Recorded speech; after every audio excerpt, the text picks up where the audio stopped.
Houston Texans, Houston Rockets, Houston Dynamo, Houston everything, Houston born and raised, H-Town Rebel Space Cadet Sports. Ladies and gentlemen, boys and girls, children of all ages, folks of all stripes, and distinguished guests, put your hands together for the Space Cadet Sports Podcast. Houston, we have Paul Salazar Jr.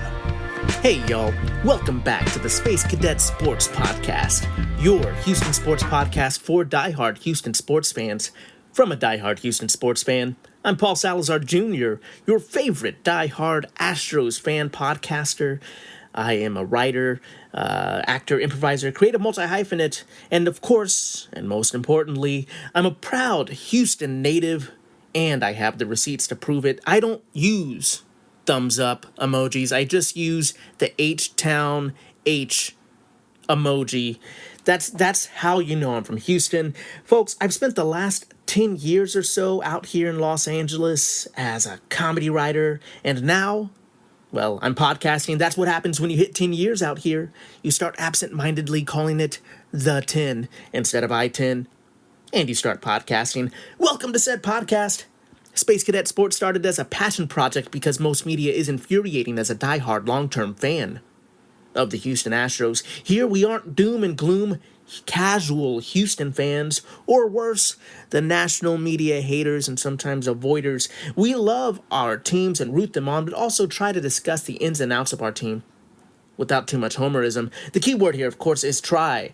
On today's episode, a little bit of Monday morning quarterback, if you will, we recap the Texans winning a game, how I reverse jinx them, and a little bit about your Rockets and a little nugget about your Houston Astros, of course. I'd like to welcome returning listeners and welcome new listeners to what my brothers call the Paul Broad Pod Ball Blog. Hey, brothers. Shout out to Arrested Development fans. Shout out to my brothers. And shout out to the blog. To those of you, that was almost, I went up a little too high there. Playoffs! It was almost Jim Mora there. But, you know, shout out to the blog followers if you are following there at spacecadetsports.substack.com. You can get the full blog experience there, or the full blog experience, depending on your interpretation of my mumbles here. We're recording this transmission here in sunny Los Angeles, and I'm joined, as always, by my co-host and co-producer, the Ross to my Frasier, Carla. The dog is here with me today, and longtime listeners of the podcast know that she may get on mic from time to time. That's right, she's got the hot takes on this podcast. I've got the cool, reasonable takes for you. A nice tall glass of water, if you will, for all that spice that's normally sprinkled on all the podcasts. You know, you don't have to do anything to be a sports podcaster besides just have wild hot takes. I tend to be a fan of my team. I'm not out here, karma farming, trying to just say what people like to just get hits and get people to like my podcast. This is just because I love the teams and want to talk about them, folks. So welcome if you're Houston fans and, you need some good vibes. I'm generally okay for them. I mean, I still talk about the teams. I still make my jokes. I still do some trash talk, but still, we try to have a better vibe than most podcasts out there. I'd like to wish a good day, mates, to all my listeners before we completely get into it.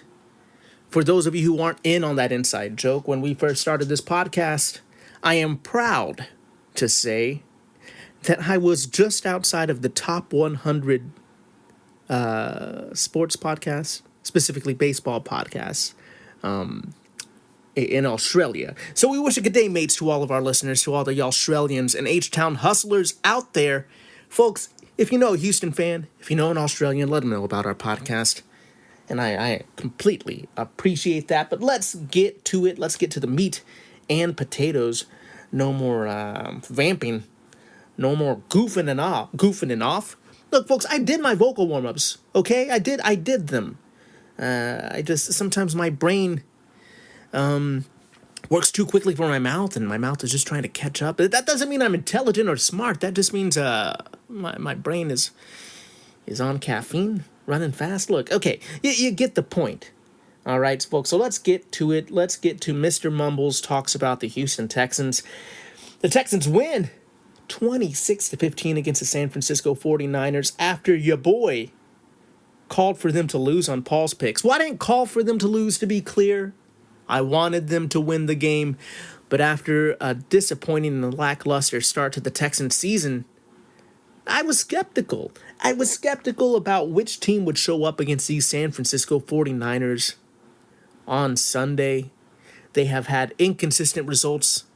I've watched some inconsistent play from the Houston Texans, whereas from the San Francisco 49ers, I've seen a lot of players step up and fulfill their roles and kind of get coached up a little bit there by Kyle Shanahan. So I just needed the Texans to show it a little, to prove it. Coming off of a bye week and having a disappointing week over there, in Seattle, I was nervous. I was skeptical. And also for those of you who are following Paul's picks, where I pick the NFL winners every week, I haven't been doing that good this season. It's been a rough season for me, on top of just struggling to really have my finger on the pulse of the NFL this season, just struggling to pick winners. I also completely botched a week, I believe that was week 6, where I just did not get my picks in on time. I thought I did. So I had to take a lot of L's on that one. But look, I tell you the truth, I let you know I'm not trying to make myself to be something else that I'm not, folks. I am a comedian. I'm an entertainer. This is an entertainment podcast. You can laugh at my NFL picks here. That's what I'm doing. There's nothing else you can do about them this season. But because of that, I try to work a little bit of a reverse jinx. It's like, why? I can't do that. I want this team to turn it around. They have done it, winning 26-15. They were running well. They were spreading the ball around. There was actually decent protection and running game push, I should say, from this line. That has, honestly, we can say. I think it's debatable, but from this podcast perspective, this team has struggled with consistency from their offensive line. They struggled with their consistency from the offensive line last season too. It's not like this is created because they just let go of Tunsil. This has not been very consistent, and we're hoping that this team can keep pushing towards consistency going forward. So specifically, from their offense, of course, but we're looking at that offensive line play, because in this type of a system that Nick Caley is trying to promote here for his offense, it looks like we need some consistent line play to set up the run, get a little play action, set up the pass, spread the ball around. I never played in the NFL, but I can tell you this, without a strong offensive line being able to push for your running backs to go forward and keep your quarterback standing up, it's hard to have a good offense. You could talk to my boy David Carr. My goodness, I apologize. Apologies to Mr. David Carr. But you know what I'm saying, if you've been around for as long as I have watching these Houston Texans. It's hard to have an offense without an offensive line. So we're watching that. Obviously there's, a lot of people have different reasons as to what they haven't liked seeing, they haven't liked seeing from the Texans this season. For me, it all starts at the line play. I'm not making up this. This is not the first time anybody said anything like that. It's like if I came on the podcast and said, defense wins championships, and be like, oh, wow. So insightful. Yeah, I know I'm regurgitating, but that's where I'm at. I'm a comedian. That's what I do. I say things that people have said before, and I say them in a wry or sarcastic fashion, and then yeah, that's a joke. But look, folks, obviously I'm being silly. I do stand by that point. I do think it is about the offensive line. The Texans are now 3-4, which is good for third in the AFC South. Head coach D'Amico Ryan said this was a complete game. And I think that means that they were able to finish strong for sure is what he was referencing there. A lot of the games that they have lost this season were lost by a single possession, lost by a single score. I was looking at something, I believe this was on Instagram, a meme, of course. Look, I tell you my sources. If I didn't read it in an article, I'll tell you I saw this in a meme. Everybody is an expert now, and everybody's like, oh, I got it from the encyclopedia. I'll tell you it's from a meme. My source, a meme. No, but of course this meme did have a source at the bottom. I just don't recall at this moment. So this meme said that if you took the single possession games in the NFL this season and you flipped the result, if the losing team won and the winning team lost, how would that look? And the Texans gained 4 wins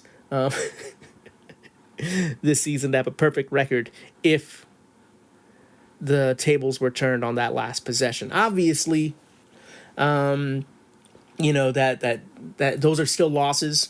You could lose by 1 point, you could lose by 15. Or 14. I don't know where I'm getting some funky math here, But like you could lose by a little, you could lose by a lot. It's still going to be a loss in the column. And I'm not trying to make excuses for this team. That you have to execute. Football's super important. There's only so many games. There's only 17 games. You only have so many opportunities to execute. So these games, the wins or the losses hurt a lot more in football than they do in any other sport. Not just for the fans, but for the players too, folks. And for the coaches. And I think the coaches and the players are starting to get a little salty. They're starting to feel all the criticism that was coming from Houston fans, Houston sports media, Houston bloggers, or just anybody that's following the game. They're starting to feel that a little bit. So, head coach D'Amico Ryans was talking about the single possession games, the single score games that they have lost, and, kind of trying to put a silver lining on the season a little bit by mentioning that. And some people took that pretty tough. They're like, well, we still lost. To me, I think being a head coach, being a manager, being a sports head coach in one of the big leagues, you're essentially, you're running a PR campaign during your season as well as coaching the team. So I don't begrudge D'Amico Ryans for saying that. I guess him saying that is like me saying that this podcast is just outside of the top 100 of Australia's baseball podcasts. I don't even that's definitely not true. I mean, it might be true. Look, guys, this is a comedy podcast. This is a passion project. I don't go checking my ratings all the time because probably it would be very disheartening. But I'll claim it, at least that when we launched, that's where we were. Just me and D'Amico trying to spin that PR, folks. Before I start spinning my PR even more, I'm going to take a quick break. We'll be right back to talk about some more Houston Texans and get to your Houston Rockets just after this break. Houston Astros, Houston Texans, Houston Rockets, Houston Dynamo, Houston everything, Houston born and raised, H-Town Rebel Space Cadet Sports. And we're back. Welcome back to the Space Cadet Sports Podcast.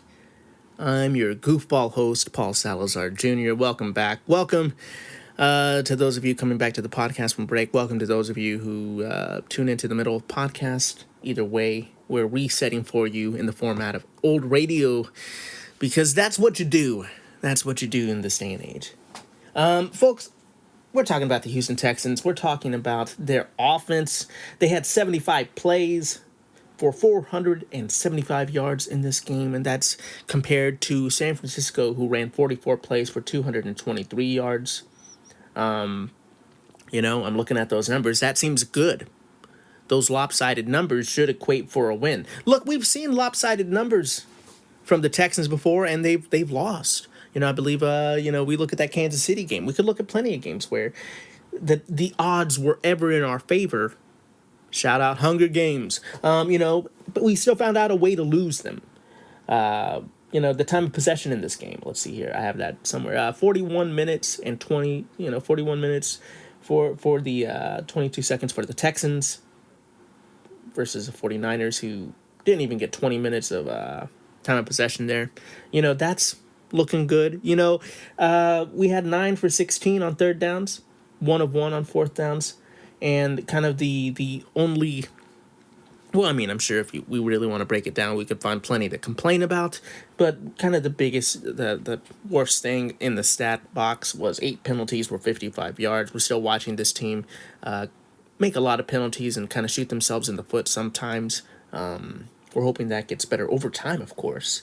But penalties still haunt the DeMeco Ryans Houston Texans as we are continuing forward. But in this game, it didn't equate to a loss or to a big momentum shift that changed the course of the game, at least. So we still had that going for us. A lot of critics of the Houston Texans, a lot of haters, they'll be quick to point out that this win should not bring a good feeling to us. And the reason they're saying that is because this San Francisco 49ers defense is just, on its last leg. You got to feel bad for a team that's going through this many injuries. At least as an Astros fan, you've got to feel bad for a team that's going through this many injuries. There's some practice squad players that needed to be elevated. There were some players that went down with injury during the game on the defensive side of the ball for the San Francisco 49ers. But this is still a professional defense. This is still a team that their coach goes out there and motivates them to play outside of their abilities. That this team, the San Francisco 49ers, have had a decent season so far because they have good coaching. I really was nervous about this team. If those of you remember my Paul's Pick episode, I was nervous because they're coached up. They just seem to elevate their play. And, the Texans were able to kind of find some holes in that defense, execute their game plan, really hold on to the ball. That long first drive was good, a good feeling. Seeing better line play was a good feeling. This defense just really is incredible. It's a lot of fun to watch this Houston Texans defense for sure. I'm sure as fans of other NFL teams, it is not fun to watch this Texans defense play your team. But in H-Town, we love seeing it. I have my double cup and I'm just enjoying the game. Folks, I do think that there is a little bit to be said for the Texans playing a slightly lessened defense, but that also I think is a little disrespectful to the 49ers and to the players on that team that are working hard. I do think that more than anything, this Houston team has shown flashes on offense. This game, like head coach DeMeco Ryans is saying, is probably the most complete game that they've played this season. And if they can actually hold on to the momentum this time. There's no bye week next week. But if they could actually hold on to the momentum and keep the ball rolling forward and keep increasing that confidence, I think things could get better. Now, they're third in the AFC South. The Indianapolis Colts and Danny Dimes look for real. That wasn't on my 2025 bingo card, as a kid say, or as a kid say 6-7. But, I just didn't see that coming. And honestly, it's going to take a lot of winning for the Houston Texans to claim that AFC South spot right now, as the division leader. I think this team, the Colts, I hate saying it, but they look pretty good. And they're going to need to lose some games, and the Houston Texans are going to have to win a lot of games to kind of take over that spot, right? So right now, I am not, I'm not like saying they got to win this division, but right now we just need to see some improvement. We need to see some consistency, and they have a game against Denver coming up next. So we'll see. That's definitely going to be a challenge. They've been a challenge for most teams they played against this season. So we'll see how the Texans do.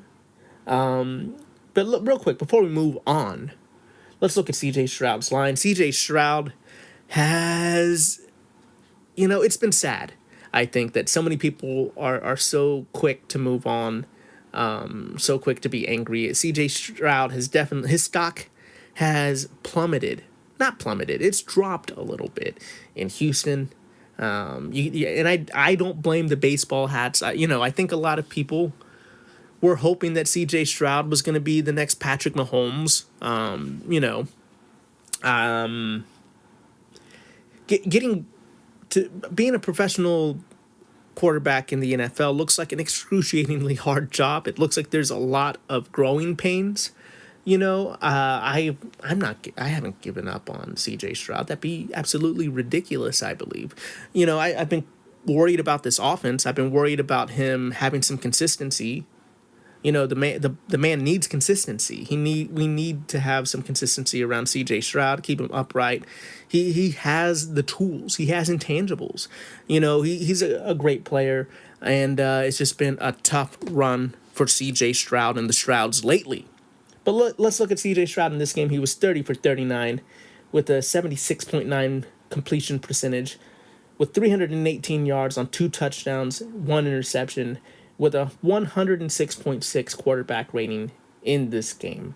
When you can give CJ Stroud the benefit of a running game that's humming, when you can keep him upright, it looks like he can spread the ball around. There was no Nico Collins in this game. There was no Christian Kirk in this game. That's part of the reason why I was skeptical of the Houston Texans offense really finding its footing against the San Francisco 49ers. That's part of the reason why I had some fear. But CJ Stroud was able to elevate his game and spread this ball around.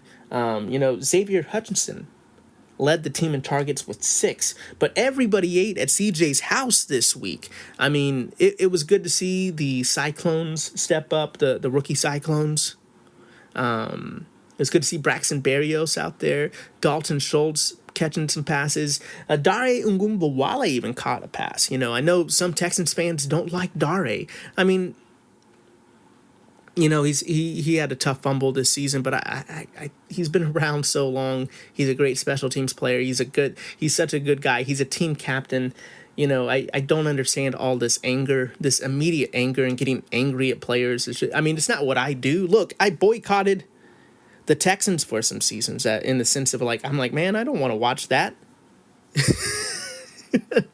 I'll follow, but goodness, they're tough watches. I can get salty too.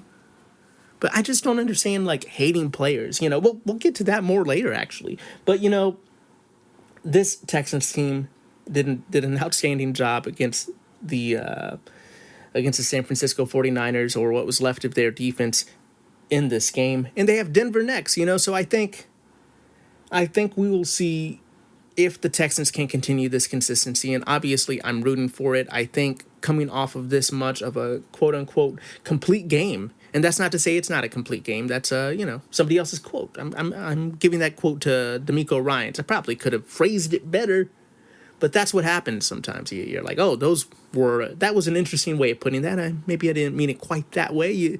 So I'm just saying this was a complete game by my opinion and by the coach's opinions, and I think that they could possibly hold on to that and remember their execution and just keep going forward that way. And if they have Nico Collins and Christian Kirk, amazing. They're going to need those extra weapons. But if they don't, then maybe they could figure out a way to keep feeding these rookies, to keep spreading the ball around and just figure out who's open. This offense, dare I say, looks like it may be capable of turning a corner. We'll have to see how they do against Denver, which is going to be a tough test. Another thing that people have brought up before I close out on the Texans is head coach D'Amico Ryans, kind of saying, hey, there's been a lot of negative stuff about us, but we thrive off the negativity. We don't get positivity. We get it seemed like, and obviously I'm not quoting him here, I'm paraphrasing, and I'm a comedian, so there's a little hyperbole in there. So obviously this is not a quote, But, head coach D'Amico Ryans basically was just saying there's a lot of negativity about the team. The team thrives off of it. And he made a mention to a lot, not that much positivity. And there was a reporter, I really didn't recognize the voice too well. It was a clip I only watched once. But basically, a reporter was like, "Oh, we've given you positivity too. We've been excited about the Texans, And I don't think D'Amico Ryans is trying to be like, y'all are all haters, and we hate all of you. I think he's trying to motivate his team because there has been negative press, and I just think you want to be careful about getting combative with the media." Because the thing is honestly, a lot of people out there will very quickly turn it personal and be like, well, I'm going to write a bunch of angry stuff about that man and about that organization going forward, and sports is a lot of opinion. So I just think it's a little, I don't even know what the word would be. I would proceed with caution, maybe, if I was D'Amico Ryans, but also I've never coached in the NFL. So, he knows what he's doing more than me. I know he listens to the podcast, but I'm just saying, hey, D'Amico, I know, but it's a grain of salt. Take this with a grain of salt. I'm just saying proceed with caution because you want to motivate the team. And one of the best ways to motivate teams is to be like, they all are saying this ish about us out there in the media. But it's tough because I don't think the media and D'Amico Ryans have been too combative. I think a lot of people have been excited about D'Amico, have been excited about this team, and have been fairly optimistic about them. And now, it's starting to turn just a little bit, just because of the losses. And, I just think, I don't know, like I know there's been a lot of people, a lot of podcasters, a lot of clowns out there that have given up on them and are ready to say get rid of Caserio, get rid of D'Amico Ryans, and get rid of CJ Stroud. But sometimes the loudest voices are just that. They're just the loudest voices. They're not a majority. And that's something that happens in this country all the time. The loudest voices get really, really loud. And then everybody just assumes, well, that's the majority of the opinion, because that's what we hear in the media all the time.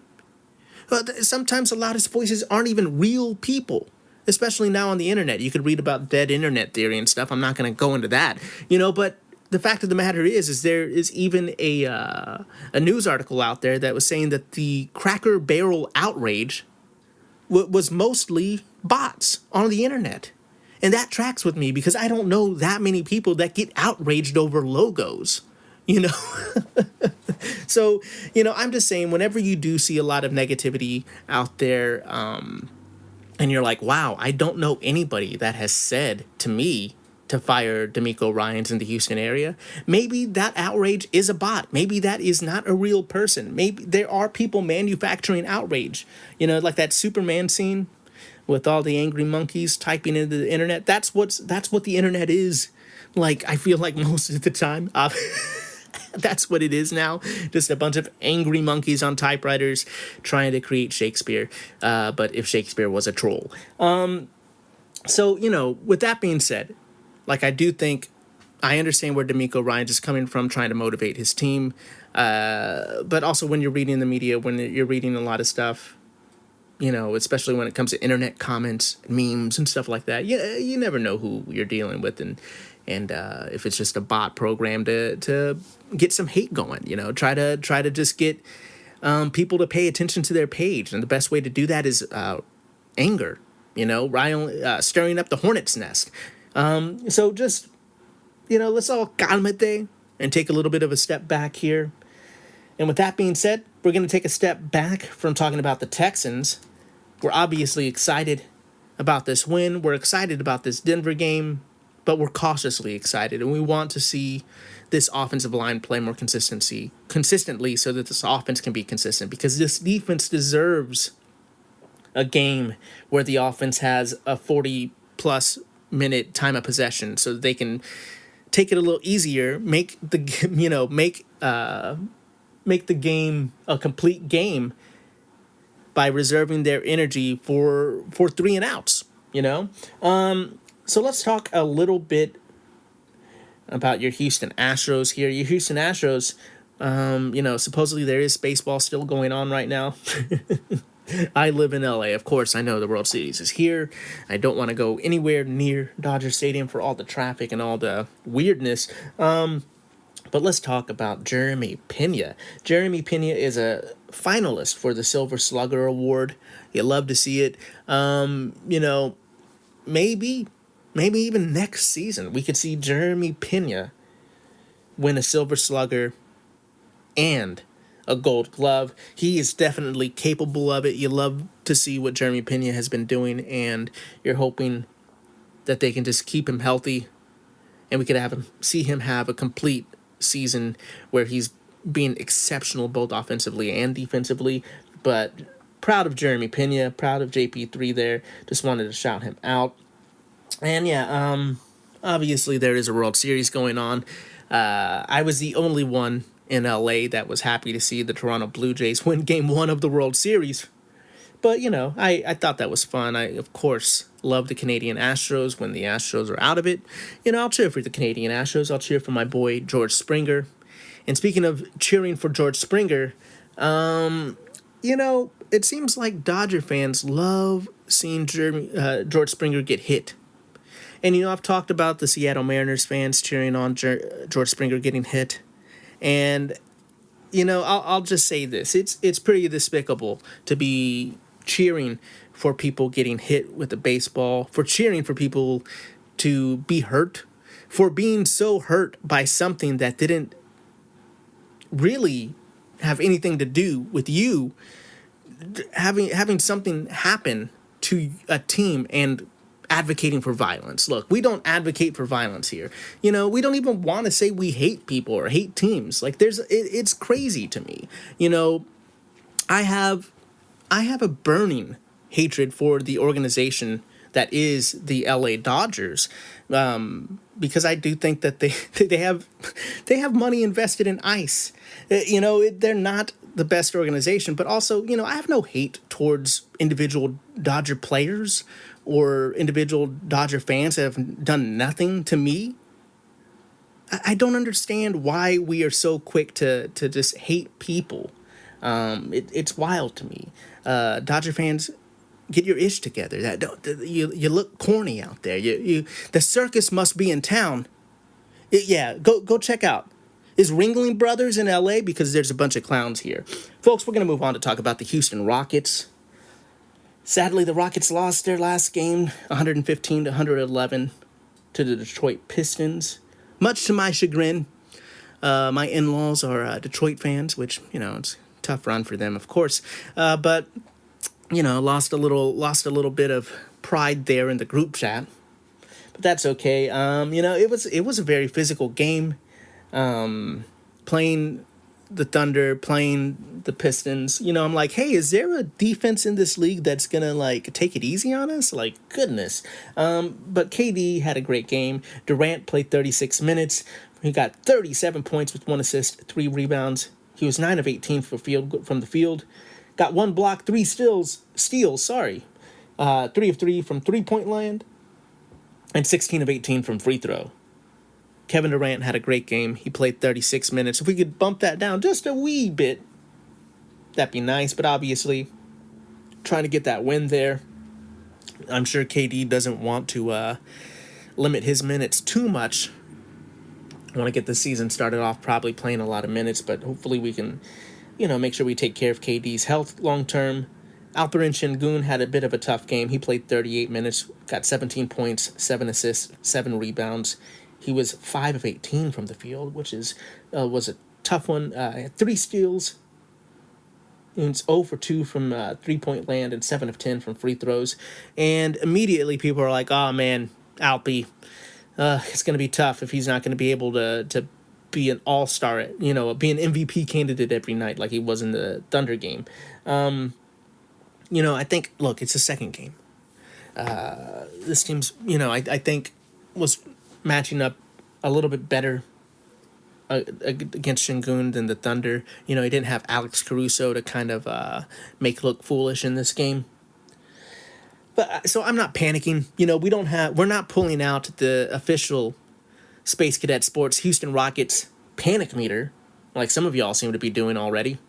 I haven't even done that fully for the Texans yet. I mean, that might come one more loss, and it might be time to look at the panic meter for football. But I'm just saying, calmate. You guys are really in your feelings and in your emotions if you're criticizing Alperin and Goon after the second game. I mean, I can just say, give us a little bit more sample size than this. If you're going to be overtly critical, I think he's going to be the team MVP. So we'll see. Maybe I'm wrong. Maybe that will be KD. But I really think that will be Alpe this season. The Houston Rockets are playing Brooklyn tonight. First win, please. We're recording this on a Monday night, or Monday, a Monday day.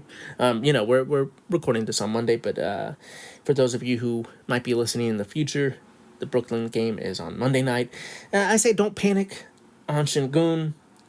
And I think this, we're counting on this to be the first win. I love, making fun of New York. I love clowning on New York, but I mean, then it's the Nets. I think even people from New York will be like, yeah, this might be a Rockets win. Before we move on, just a quick note on Cam Whitmore. Prayers for Cam Whitmore. No, he obviously was moved from Houston because he wanted more playing time. He definitely didn't have the best time in Houston.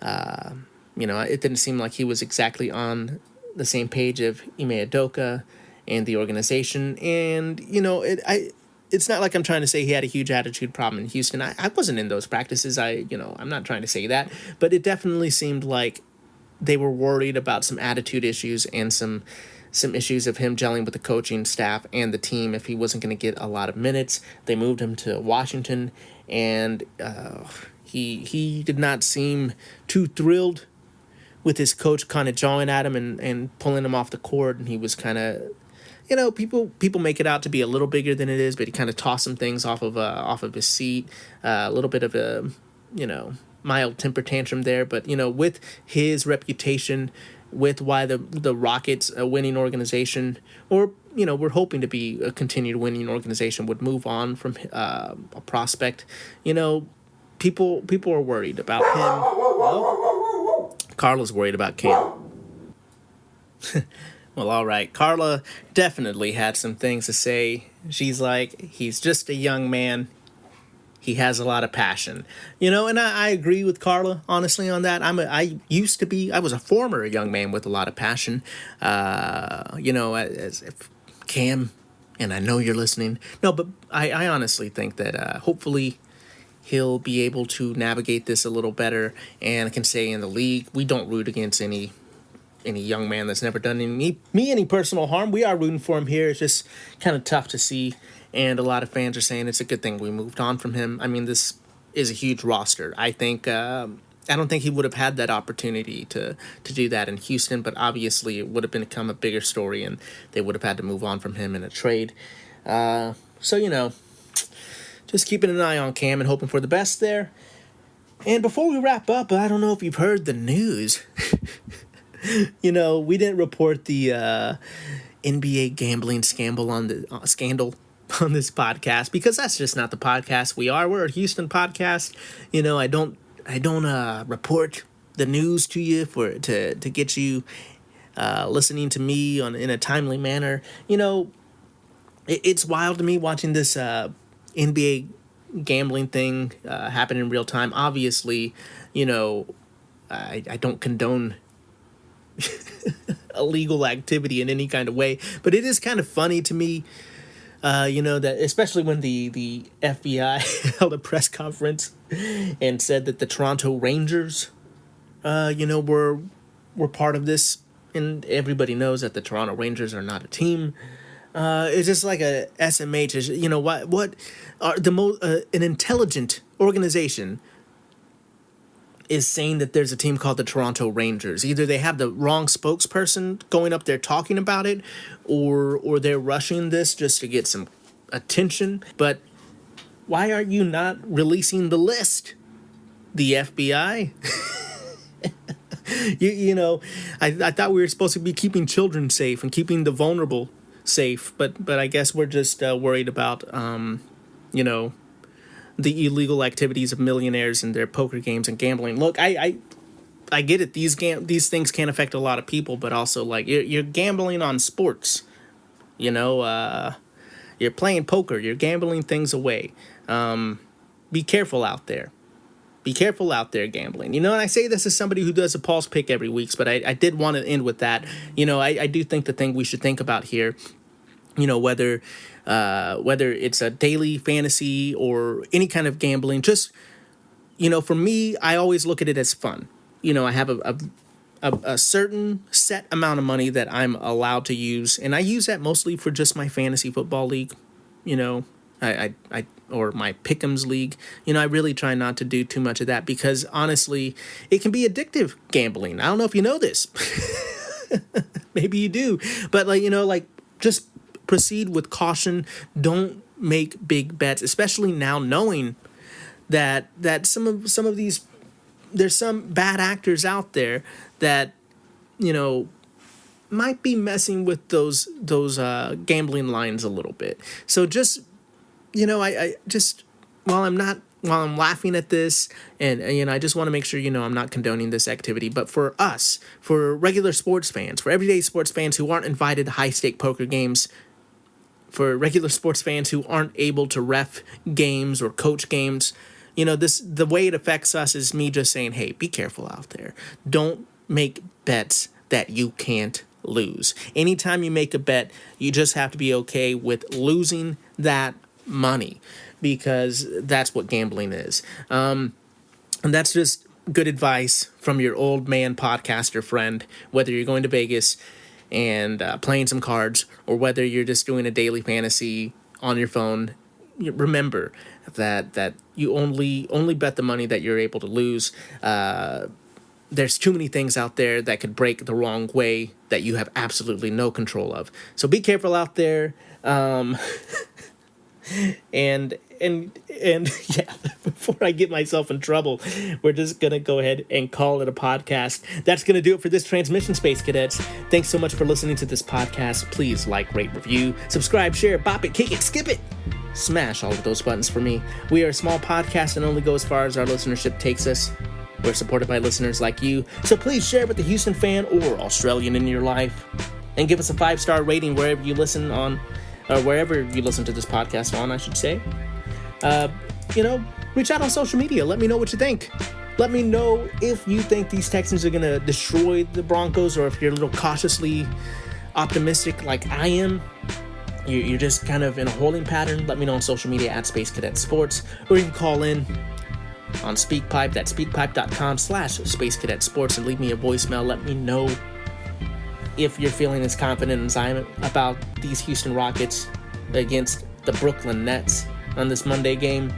Or you can subscribe to the Substack. Check us out. Make a comment on Substack. That's spacecadetsports.substack.com, where you could subscribe to support most 99% of what I do, 95 to 99% of what I do is available for free, no paywall on the Substack. I really want to share my Houston fandom with you, but if you would like to support, you could definitely become a premium subscriber on the Substack. Or if you don't want to be a premium subscriber to the Substack, but you still want to support, you can go and check out my merch. The Don't Sleep on Houston basketball shirt, Carla the dog hats, and H-Town Blue. You can find that at paulsalazarjr.net, because I'm nothing but net. And if you made it to this point and you like my nothing but net joke, well, you can find me making weird jokes, memes, art, podcasts, and so much more on social media at paulsalazarjr. Once again, that website, paulsalazarjr.net. And you can find my other Substack. You can find all my other nonsense if you're nasty. Thanks so much for listening. Remember to be the best that you can be. Keep your head up, kid. And as always, vamos, vamos, Houston.